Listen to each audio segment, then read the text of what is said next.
നമസ്കാരം. ന്യൂസ് പ്രധാന വാർത്തകൾ. തദ്ദേശ സ്ഥാപനങ്ങളിലേക്ക് 2025 നടക്കേണ്ട തെരഞ്ഞെടുപ്പിന് മുന്നോടിയായി വാർഡ് പുനർനിർണയത്തിന് ആലോചന. ജനസംഖ്യ അനുപാതികമായി ഓരോ തദ്ദേശ സ്ഥാപനത്തിലും ഓരോ വാർഡ് കൂടി സൃഷ്ടിക്കും. 20-ന് പ്രത്യേക മന്ത്രിസഭാ യോഗം ചേർന്ന് ഓർഡിനൻസ് കൊണ്ടുവരുന്ന കാര്യം സർക്കാർ പരിഗണനയിൽ. 1200ഓളം പുതിയ വാർഡുകൾ സൃഷ്ടിക്കുന്നത് അധിക സാമ്പത്തിക ബാധ്യതയ്ക്ക് കാരണമാകുമെന്ന പരാതികൾ വ്യാപകം. ദേശമംഗലത്ത് ഇടിമിന്നലേറ്റ് വിദ്യാർത്ഥിനിക്ക് പരിക്ക്. വയോധികയുൾപ്പെടെ കുടുംബത്തിലെ 2 പേർ അത്ഭുതകരമായി രക്ഷപ്പെട്ടു. ശക്തമായ ഇടിമിന്നലിൽ വീട്ടിലെ സ്വിച്ച് ബോർഡുകൾ പൊട്ടിത്തെറിച്ചു. ആവേശക്കൊട്ടുമായി തൃശൂർ കസിൻസ്. കേരളത്തിനകത്തും പുറത്തും ശിങ്കാരിമേളത്തിൽ നിരവധി വേദികൾ കീഴടക്കിയ പെൺപടയിൽ ബന്ധുക്കളായ 19 പേർ. പെൺകൂട്ടം ഇപ്പോൾ ഡിജെക്കൊപ്പം മേളം പരീക്ഷിക്കാനുള്ള തയ്യാറെടുപ്പിൽ. വാർത്തകൾ വിശദമായി. തദ്ദേശ സ്വയംഭരണ സ്ഥാപനങ്ങളിലേക്ക് 2025 നടക്കേണ്ട തെരഞ്ഞെടുപ്പിന് മുന്നോടിയായി വാർഡ് പുനർനിർണയത്തിന് ആലോചന. ജനസംഖ്യ ആനുപാതികമായി ഓരോ വാർഡ് കൂടി സൃഷ്ടിക്കാനാണ് തീരുമാനം. ഇതിനായി 20-ന് പ്രത്യേക മന്ത്രിസഭ ചേർന്ന് ഓർഡിനൻസ് കൊണ്ടുവരുന്ന കാര്യമാണ് പരിഗണനയിലുള്ളത്. ഗ്രാമപഞ്ചായത്തുകളിൽ 1000 പേർക്ക് ഒരു വാർഡെന്ന രീതിയിലാണ് ഇപ്പോഴത്തെ വിഭജനം. ചെറിയ ഗ്രാമപഞ്ചായത്തുകളിൽ ചുരുങ്ങിയത് 13 വാർഡും വലിയ പഞ്ചായത്തുകളിൽ 23 വാർഡുകളുമാണുള്ളത്. പുനർനിർണയത്തോടെ 14 മുതൽ 24 വരെയായി വാർഡുകളുടെ എണ്ണം ഉയരും. സംസ്ഥാനത്താകെ 941 ഗ്രാമപഞ്ചായത്തുകളിലായി 15,692 വാർഡുകളും 87 മുനിസിപ്പാലിറ്റികളിൽ 3078 വാർഡുകളും 6 കോർപ്പറേഷനുകളിലായി 414 വാർഡുകളുമാണ് ഇപ്പോഴുള്ളത്. നിലവിൽ 1200 തദ്ദേശ സ്വയംഭരണ സ്ഥാപനങ്ങളിലായി 21,865 ജനപ്രതിനിധികളുമുണ്ട്. വാർഡ് വിഭജനത്തിന് ശേഷം നടക്കുന്ന തെരഞ്ഞെടുപ്പിൽ 1200 തദ്ദേശ പ്രതിനിധികൾ കൂടി അധികമായി വരും. കഴിഞ്ഞ തദ്ദേശ തെരഞ്ഞെടുപ്പിന് മുമ്പ് 2019 ജനുവരിയിൽ വാർഡ് വിഭജനത്തിനായി സർക്കാർ ഓർഡിനൻസ് ഇറക്കിയിരുന്നെങ്കിലും ഗവർണർ ഒപ്പിട്ടിരുന്നില്ല. 2020 ഫെബ്രുവരിയിൽ നിയമസഭ പാസാക്കിയ ബില്ലിൽ ഗവർണർ ഒപ്പുവെച്ചെങ്കിലും കോവിഡിനിടെ വാർഡ് വിഭജനം അസാധ്യമായി. ജനസംഖ്യ പരിഗണിച്ചാവണം തദ്ദേശ ജനപ്രതിനിധികളുടെ എണ്ണം നിശ്ചയിക്കേണ്ടതെന്ന പഞ്ചായത്ത് രാജ് മുനിസിപ്പൽ ആക്ടിലെ വ്യവസ്ഥയാണ് വാർഡ് വിഭജനത്തിന് തയ്യാറാകുന്നതിൻ്റെ കാരണമായി സർക്കാർ ചൂണ്ടിക്കാട്ടുന്നത്. അതേസമയം നേരിയ മാർജിനിൽ ഭരണം നഷ്ടമായ തദ്ദേശ സ്ഥാപനങ്ങളിൽ വിജയം ഉറപ്പാക്കും വിധമായിരിക്കും പ്രദേശങ്ങൾ കൂട്ടിച്ചേർക്കുകയെന്ന ആരോപണം ഇതിനിടെ ശക്തമായിട്ടുണ്ട്. നടപടികൾ സങ്കീർണവും അധിക സാമ്പത്തിക ബാധ്യതയുണ്ടാക്കുന്നതുമാണെന്ന പരാതികളും ഉയരുന്നുണ്ട്. സംസ്ഥാന തെരഞ്ഞെടുപ്പ് കമ്മീഷണറും 4 മുതിർന്ന IASകാരും അംഗങ്ങളായ സമിതിക്കായിരിക്കും വാർഡ് പുനർനിർണയത്തിൻ്റെ ചുമതല. അടുത്ത വർഷം ഡിസംബറിലായിരിക്കും തദ്ദേശ സ്വയംഭരണ സ്ഥാപനങ്ങളിലേക്കുള്ള തെരഞ്ഞെടുപ്പ്. News centre, Shoranur. ചെറുതുരുത്തി ദേശമംഗലത്ത് ഇടിമിന്നലേറ്റ് കോളേജ് വിദ്യാർത്ഥിനിക്ക് പരിക്ക്. വയോധികയടക്കം കുടുംബത്തിലെ 2 പേർ രക്ഷപ്പെട്ടു. ദേശമംഗലം ഹയർ സെക്കൻഡറി സ്കൂളിന് സമീപം താമസിക്കുന്ന വട്ടപ്പറമ്പിൽ സതീശന്റെ വീട്ടിലാണ് ശക്തമായ ഇടിമിന്നൽ മൂലം ഇലക്ട്രിക് സ്വിച്ച് ബോർഡുകൾ പൊട്ടിത്തെറിച്ച് അപകടമുണ്ടായത്. കഴിഞ്ഞ ദിവസം രാത്രി കനത്ത മഴയ്ക്കൊപ്പമുണ്ടായ ഇടിമിന്നലിൽ അടുക്കള ഭാഗത്തേക്ക് തീഗോളം പോലെ വരികയും ഉഗ്രസ്ഫോടനത്തോടെ പൊട്ടിത്തെറിക്കുകയുമായിരുന്നുവെന്ന് വീട്ടുകാർ പറഞ്ഞു. സ്ഫോടനത്തിൽ സതീശന്റെ മകൾ കോളേജ് വിദ്യാർത്ഥിനിയായ അനശ്വര ധരിച്ചിരുന്ന വസ്ത്രത്തിൽ തീപിടിക്കുകയും വലതുകാലിൽ പൊള്ളലേൽക്കുകയും ചെയ്തിട്ടുണ്ട്. സതീശന്റെ അമ്മ ജാനകി, ഭാര്യ സുബിത എന്നിവർ തീഗോളം വരുന്നത് കണ്ടതും മാറിയതോടെ ചെറിയ തോതിൽ പരുക്കുകൾ മാത്രമേ പറ്റിയുള്ളൂ. അപകടം സംഭവിക്കുമ്പോൾ ഇവർ 3 പേർ മാത്രമാണ് വീട്ടിലുണ്ടായിരുന്നത്. ഇവർ ബഹളം വെച്ചതിനെ തുടർന്നാണ് നാട്ടുകാർ എത്തിയത്. 8:30 മണിയായി ഞങ്ങൾ ഭക്ഷണം കഴിച്ചുകൊണ്ടിരിക്കുമ്പോൾ ഇത് മിന്നൽ വന്നപ്പോൾ ഞാൻ പുറമൊന്ന് പോയിട്ട് അകത്ത് പോയിട്ട് വാതിൽ അടച്ചിട്ടിരിക്കുമ്പോഴാണ് ഈ സംഭവം ഉണ്ടായത്. കഴിച്ചുകൊണ്ടിരിക്കുന്നതിലിടയ്ക്ക് മോള് പറഞ്ഞു ഞാൻ അങ്ങോട്ട് ഉള്ളിലേക്ക് പോകാൻ അമ്മ വേഗം ആയോ നല്ല മിന്നുന്നുണ്ട് പറഞ്ഞപ്പോൾ അവൾ ഞാൻ ഇപ്പോൾ വരാമെന്നും പറഞ്ഞിട്ട് അവൾ അങ്ങോട്ട് കട്ടിലുമ്മ കയറി ഇരുന്നിട്ടേ ഉള്ളൂ. അപ്പോഴേക്കും ഇത് പൊട്ടിത്തെറിഞ്ഞു. പൊട്ടി ആകെ പുക മഴയായി അവിടെ. ഇടിമിന്നലിന്റെ ആഘാതത്തിൽ ഓടിട്ട വീടിനും കേടുപാടുകൾ സംഭവിച്ചിട്ടുണ്ട്. വീട്ടിലെ ഇലക്ട്രിക് സ്വിച്ച് ബോർഡുകൾ പൊട്ടിത്തെറിച്ച് ചുമരുകളെല്ലാം പാടെ തകർന്ന നിലയിലാണ്. വീട്ടിലെ ഇലക്ട്രിക് സപ്ലൈ സംവിധാനം മുഴുവനായും തകരാറിലുമായി. വിവരമറിഞ്ഞ് ദേശമംഗലം ഗ്രാമപഞ്ചായത്ത് മെമ്പർ പി പുഷ്പജ വീട് സന്ദർശിക്കുകയും സഹായം ഉറപ്പു നൽകുകയും ചെയ്തു. News bureau, Cheruthuruthy. Kerala football association senior vice പ്രസിഡന്റും തൃശൂർ DFA സെക്രട്ടറിയുമായ ഡേവിസ് മുക്കൻ അന്തരിച്ചു. സംസ്ഥാന സ്പോർട്സ് കൗൺസിൽ അംഗമാണ്. തൃശൂർ ചിറ്റാരം സ്വദേശിയാണ് ഡേവിസ് മുക്കൻ. തൃശൂർ ഇൻഡോർ സ്റ്റേഡിയത്തിൽ ഉച്ചയ്ക്ക് 2 മണി മുതൽ 3 മണി വരെ പൊതുദർശനത്തിന് വച്ച ശേഷം മൃതദേഹം 4 മണിക്ക് തൃശൂർ മെഡിക്കൽ കോളേജ് ആശുപത്രിക്ക് കൈമാറും. പാഞ്ഞാൾ തോട്ടത്തിൽ മനയിൽ മഹാകിരാത രുദ്രയജ്ഞത്തിന്റെ 10ാം ദിനത്തിൽ യജ്ഞത്തിൽ പങ്കെടുക്കാനായെത്തിയവർക്ക് വാരസദ്യ നൽകി. ക്ഷേത്രങ്ങളിൽ വേദപണ്ഡിതന്മാർക്ക് മാത്രം രാത്രികാലങ്ങളിൽ നൽകിവരുന്ന അപൂർവ ഭക്ഷണമാണ് യജ്ഞത്തിൽ പങ്കുചേർന്ന എല്ലാ ഭക്തർക്കും വിതരണം ചെയ്തത്. വ്യാഴാഴ്ച രാത്രി സ്ത്രീകളും കുട്ടികളും മുതിർന്നവരുമടക്കം 100 കണക്കിന് ആളുകളാണ് വാരസദ്യ കഴിക്കാനായി തോട്ടത്തിൽ മനയിലെത്തിയത്. വാരസദ്യയുടെ ഏറ്റവും വലിയ പ്രത്യേകത സവോള, എരിവ്, പുളി എന്നിവ ഭക്ഷണത്തിനായി ഉപയോഗിക്കുന്നില്ല എന്നതാണ്. ഏകദേശം 90 വർഷങ്ങൾക്ക് ശേഷമാണ് ഇങ്ങനെയൊരു ഭക്ഷണം പൊതുവേദികളിൽ വിളമ്പുന്നതെന്ന് ട്രസ്റ്റ് ഭാരവാഹികളായ തോട്ടത്തിൽ മന കുട്ടൻ തിരുമേനി, MS പ്രതീഷ് എന്നിവർ പറഞ്ഞു. Pazhayannur block panchayat president KM Ashraf, Panjal ഗ്രാമപഞ്ചായത്ത് വൈസ് പ്രസിഡന്റ് കൃഷ്ണൻകുട്ടി തുടങ്ങിയവരും ചടങ്ങിൽ പങ്കെടുത്തു. News bureau, Cheruthuruthy. മാലിന്യം നിറഞ്ഞ് വൃത്തിഹീനമായി പറളി ചന്തപ്പുരയും പരിസര പ്രദേശങ്ങളും. ദുർഗന്ധത്തിൽ വീർപ്പുമുട്ടി നാട്ടുകാർ. പൂരം കഴിഞ്ഞ പറമ്പുപോലെ എന്ന പഴമക്കാരുടെ ചൊല്ലിനെ അനർത്ഥമാക്കുന്നതാണ് സംസ്ഥാന പാതയോരത്തെ പറളി ചന്തപ്പുരയിലെ ചന്തയും പഞ്ചായത്ത് ഷോപ്പിംഗ് കോംപ്ലക്സ് പരിസരവും. ഈ പ്രദേശമാകെ ദുർഗന്ധമായതിനാൽ യാത്രക്കാരും വ്യാപാരികളും ഏറെ കഷ്ടപ്പാടിലാണ്. നൂറ്റാണ്ടുകളുടെ പഴക്കമുള്ള പറളിയിലെ ബുധനാഴ്ച ചന്ത വർഷങ്ങളായി സംസ്ഥാന പാതയോരത്താണ് പ്രവർത്തിക്കുന്നത്. ചന്ത കഴിഞ്ഞ് കച്ചവടക്കാർ എല്ലാ പാഴ്വസ്തുക്കളും പാതയോരത്താണ് ഉപേക്ഷിച്ച് മടങ്ങുന്നത്. നാനാവിധ പച്ചക്കറികളുടെയും അവശിഷ്ടങ്ങളും പ്ലാസ്റ്റിക് കവറുകളും പാതയോരത്ത് കിടന്ന് ദുർഗന്ധം പരത്തുന്നതും തെരുവു നായ്ക്കളും മറ്റും ഇവിടെ തമ്പടിച്ച് യാത്രക്കാരെയും പരിസരത്തെ കച്ചവടക്കാരെയും ശല്യപ്പെടുത്തുന്നതും പറളിയിലെ നിത്യകാഴ്ചയാണ്. ആഴ്ചച്ചന്ത പ്രവർത്തിക്കാൻ പ്രത്യേക സ്റ്റാളൊരുക്കുകയും പാഴ്വസ്തുക്കൾ നിക്ഷേപിക്കാൻ സ്ഥലമൊരുക്കുകയും ചെയ്യണമെന്നാണ് നാട്ടുകാരുടെയും വ്യാപാരികളുടെയും പ്രധാന ആവശ്യം. News bureau, Kottayi. സംസ്ഥാന ആരോഗ്യ വകുപ്പിന്റെയും കൊപ്പം സാമൂഹിക ആരോഗ്യ കേന്ദ്രത്തിന്റെയും സംയുക്ത ആഭിമുഖ്യത്തിൽ ഹജ്ജ് വാക്സിനേഷൻ ക്യാമ്പ് സംഘടിപ്പിച്ചു. ഈ വർഷം പരിശുദ്ധ ഹജ്ജ് കർമ്മത്തിന് പോകുന്നവർക്കായാണ് വാക്സിനേഷൻ ക്യാമ്പ് സംഘടിപ്പിച്ചത്. സുമംഗലി ഓഡിറ്റോറിയത്തിൽ വെച്ച് സംഘടിപ്പിച്ച ക്യാമ്പിൽ പട്ടാമ്പി MLAയും സംസ്ഥാന ഹജ്ജ് കമ്മിറ്റി അംഗവുമായ മുഹമ്മദ് മുഹ്സിൻ പങ്കെടുത്ത് സംസാരിച്ചു. നിർബന്ധമായും ചെയ്യേണ്ട വാക്സിനേഷനുകൾ അത് നടത്തുന്നതിനുള്ള ക്യാമ്പാണ് ഇന്നിവിടെ നടക്കുന്നത്.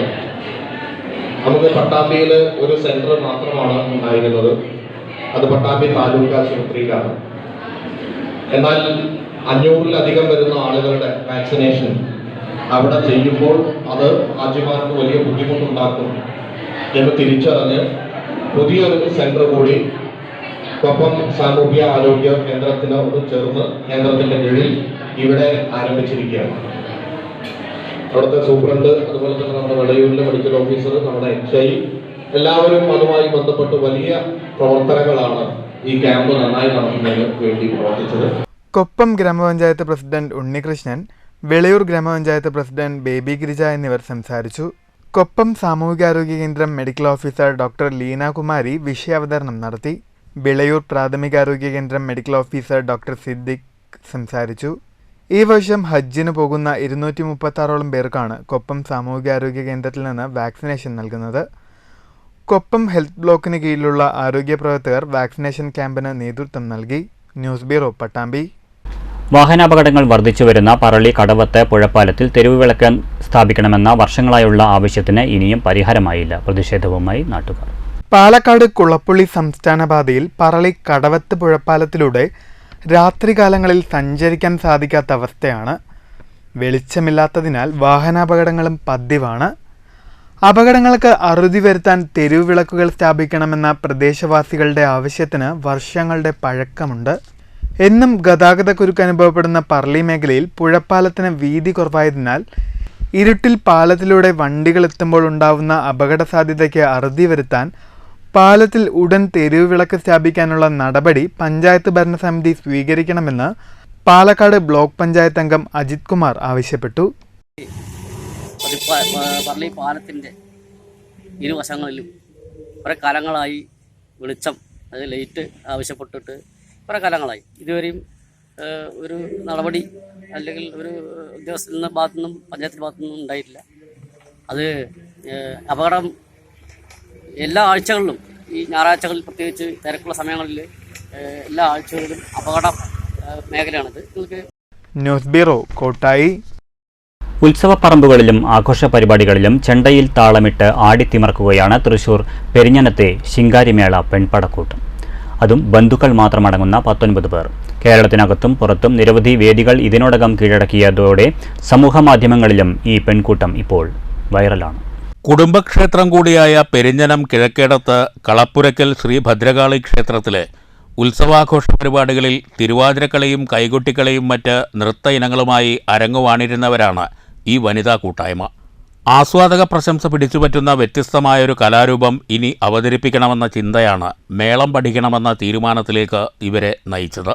അംഗങ്ങളിൽ ഭൂരിഭാഗവും ജോലിക്കാരായതിനാലാണ് എളുപ്പം സ്വായത്തമാക്കാവുന്ന ശിങ്കാരിമേളത്തിൽ ഒരു കൈ പരീക്ഷിക്കാമെന്ന തീരുമാനത്തിലേക്ക് എത്തിയത്.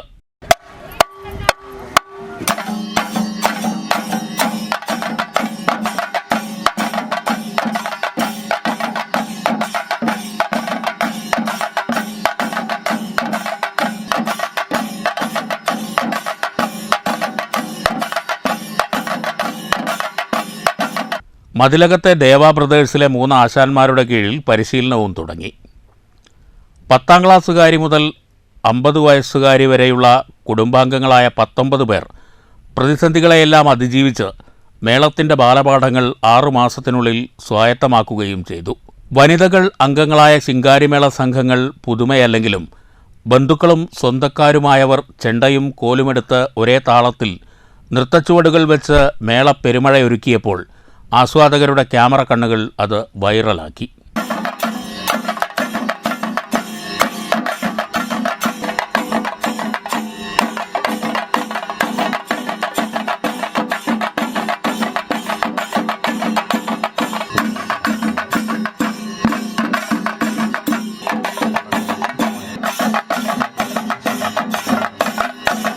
ശ്രീപതി കളപ്പുര എന്ന പേരും ഇതിനിടയിൽ കൂട്ടായ്മയ്ക്ക് വന്നു ചേർന്നു. വേദികളിൽ നിന്ന് വേദികളിലേക്ക് ശ്രീപതിയുടെ മേളം ഒഴുകുന്നതിനിടെ DJ-ക്കൊപ്പം മേളം പരീക്ഷിക്കാനുള്ള തയ്യാറെടുപ്പിലാണ് ഇപ്പോൾ ഈ പെൺകൂട്ടം. അപ്പോൾ കഴിഞ്ഞ വർഷമാണ് ഞങ്ങൾക്ക് ഇപ്പോൾ തിരുവാതിര കൈകൊട്ടിക്കളി എന്ന് പറയുന്നത് ഇപ്പോൾ എല്ലായിടത്തും ഒരു കോമൺ ആയിട്ടുള്ള ഒരു കലാരൂപമാണ്. അപ്പോൾ അതുകൊണ്ട് തന്നെ അതിൽ നിന്ന് വ്യത്യസ്തമായിട്ട് പുതിയതായിട്ട് എന്തൊരു കല കൊണ്ടുവരാം എന്നുള്ളത് ആലോചിച്ചപ്പോഴാണ് ഞങ്ങൾക്ക് എന്തുകൊണ്ട് നമുക്ക് ചെണ്ടമേളം കൊണ്ടുവന്നുകൂടാ എന്ന് ഞങ്ങളിങ്ങനെ ആലോചിച്ചു. അപ്പോൾ ചെണ്ടമേളം എന്ന് പറയുമ്പോൾ 2 രീതിയിലുണ്ട്. അതായത് ദേവമേളമുണ്ട്, ശിങ്കാരിമേളമുണ്ട്. അപ്പോൾ ദേവമേളത്തിന് ഒരുപാട് പരിശീലനം ആവശ്യമുള്ളത് കൊണ്ട് തന്നെ നമുക്ക് എന്തുകൊണ്ട് ശിങ്കാരിമേളം എടുത്തുകൂടാ എന്ന് ഞങ്ങൾ അംഗങ്ങളിൽ എല്ലാവരും കൂടി തന്നെ ആലോചിച്ച് അങ്ങനെയാണ് ഞങ്ങൾ ഈ ഒരു ശിങ്കാരിമേളം എന്ന് പറയുന്ന കലാരൂപത്തിലേക്ക് വന്നത്. ഇതിൽ ഞങ്ങളുടെ ഒരു പ്രത്യേകത എന്ന് പറയുന്നത് വനിതകളാണ് അതിനകത്ത് ട്യൂണർമാരായിട്ട് വരുന്നത്. ചെറിയ 10ാം ക്ലാസ്സിൽ പഠിക്കുന്ന കുട്ടി മുതൽ ഒരു ഏകദേശം ഒരു 50 വയസ്സ് പ്രായം വരെയുള്ള അംഗങ്ങളാണ് ഞങ്ങളുടെ ഗ്രൂപ്പിലുള്ളത്. അതും വേറൊരു പ്രത്യേകത എന്ന് പറയുന്നത് ഞങ്ങളുടെ കുടുംബാംഗങ്ങളിലുള്ള, അതായത് പാപ്പന്മാരുടെ ഭാര്യമാർ, ജ്യേഷ്ഠാനുജന്മാരുടെ ഭാര്യമാർ, മക്കൾ, അങ്ങനെ ഇറങ്ങുന്ന ഒരു ബന്ധുക്കളുടെ ഒരു കൂട്ടായ്മയാണ് ഞങ്ങളുടെ ഈ ഒരു ഗ്രൂപ്പ് എന്ന് പറയുന്നത്. ചില വേദികളിൽ തുടർച്ചയായി മണിക്കൂറുകൾ നീണ്ട പ്രകടനം കാഴ്ചവെച്ച് കയ്യടി നേടുമ്പോഴും നിറഞ്ഞ പുഞ്ചിരിയും തളരാത്ത മനസ്സും കൊണ്ട് കാണികളെ ആവേശഭരിതരാക്കുകയാണ് പെരിഞ്ഞനത്തിൻ്റെ സ്വന്തം team. News bureau, Thrissur. Ongallur ഗ്രാമപഞ്ചായത്തിൽ മഴക്കാലപൂർവ്വ ശുചീകരണ യോഗം ചേർന്നു. പഞ്ചായത്തിലെ ചില പ്രദേശങ്ങളിൽ മഞ്ഞപ്പിത്തം, ഡെങ്കിപ്പനി എന്നിവ റിപ്പോർട്ട് ചെയ്ത സാഹചര്യത്തിലാണ് അടിയന്തര യോഗം ചേർന്നത്. അതീവ ജാഗ്രത പുലർത്താനും യോഗം തീരുമാനിച്ചു. ഓങ്ങല്ലൂർ ഗ്രാമപഞ്ചായത്ത് കോൺഫറൻസ് ഹാളിൽ പഞ്ചായത്ത് വൈസ് പ്രസിഡന്റ് TP രജീഷിന്റെ അധ്യക്ഷതയിലായിരുന്നു യോഗം ചേർന്നത്. ചിലയിടങ്ങളിൽ മഞ്ഞപ്പിത്തം, ഡെങ്കിപ്പനി എന്നിവ റിപ്പോർട്ട് ചെയ്ത സാഹചര്യത്തിലായിരുന്നു യോഗം. പ്രസിഡന്റ് രതി ഗോപാലകൃഷ്ണൻ ഉദ്ഘാടനം ചെയ്തു. ഡോക്ടർ രാജലക്ഷ്മി സംസാരിച്ചു.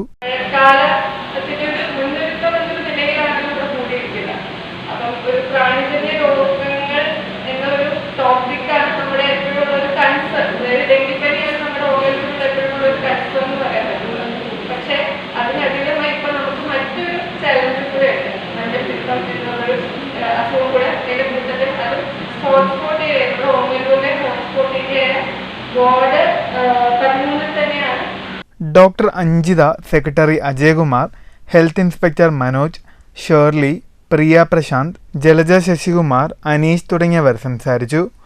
മഴക്കാലപൂർവ്വ ശുചീകരണ പ്രവർത്തനങ്ങളുടെ ഭാഗമായി വരുന്ന ശനിയാഴ്ച ഓങ്ങല്ലൂർ സെന്ററിൽ ശുചീകരണം നടത്തും. വാർഡുകൾ തോറും ഇത്തരം പ്രവർത്തനങ്ങൾ ഏറ്റെടുത്ത് നടപ്പാക്കാനും യോഗം തീരുമാനിച്ചു. News bureau, Pattambi. കൊപ്പം സാമൂഹികാരോഗ്യ കേന്ദ്രത്തിന്റെ ആഭിമുഖ്യത്തിൽ ഡെങ്കിപ്പനി ദിനാചരണ പരിപാടികൾ സംഘടിപ്പിച്ചു. സാമൂഹിക പങ്കാളിത്തത്തിലൂടെ ഡെങ്കിപ്പനിയെ നിയന്ത്രിക്കാം എന്ന തലവാചകത്തിൽ സംസ്ഥാന വ്യാപകമായി സംഘടിപ്പിക്കുന്ന ഡെങ്കിപ്പനി ദിനാചരണത്തിന്റെ ഭാഗമായാണ് കൊപ്പം സാമൂഹികാരോഗ്യ കേന്ദ്രത്തിലും ഡെങ്കി ദിനാചരണ പരിപാടികൾ സംഘടിപ്പിച്ചത്. പരിപാടിയിൽ പട്ടാമ്പി MLA മുഹമ്മദ് മുഹ്സിൻ മുഖ്യ പ്രഭാഷണം നടത്തി. ദിനാചരണവുമായി ബന്ധപ്പെട്ട് ഉള്ളത് ഡെങ്കിപ്പനി നമുക്കറിയാം, ഒരുപാട് ജീവനുകൾ നമ്മുടെ പ്രദേശത്ത് തന്നെയുള്ള ഒരുപാട് ജീവനുകൾ എടുത്ത പനിയാണ്. വളരെ വേഗത്തിൽ പടർന്നു പിടിക്കുന്നതാണ്. കൊതുകിൽ നിന്നാണ് ഇത് ഉണ്ടാകുന്നത്. അതുപോലെ തന്നെ ഇത് പകർച്ചവ്യാധി എന്നുള്ള നിലക്ക് വളരെ അപകടകാരിയാണ്. ഡെങ്കി വന്നു കഴിഞ്ഞാൽ വീട്ടിൽ തന്നെ ചികിത്സിച്ചാൽ ആ വ്യക്തിക്ക് മാത്രമല്ല വീട്ടിലുള്ള മറ്റുള്ളവർക്കും അത് പകരും. ആ വ്യക്തി ചിലപ്പോൾ മരണത്തിലേക്ക് പോകാനുള്ള സാധ്യതയുണ്ട്. ഇങ്ങനെ എല്ലാം കൊണ്ടും ഡെങ്കിപ്പനി എന്ന് പറയുന്നത് വളരെ ഗൗരവവും പേടിപ്പിക്കുന്നതുമാണ്. കൊപ്പം ഗ്രാമപഞ്ചായത്ത് പ്രസിഡന്റ് ഉണ്ണികൃഷ്ണൻ അധ്യക്ഷനായി. പാലക്കാട് ജില്ലാ ടെക്നിക്കൽ അസിസ്റ്റന്റ് ബൈജുകുമാർ വിഷയം അവതരിപ്പിച്ചു.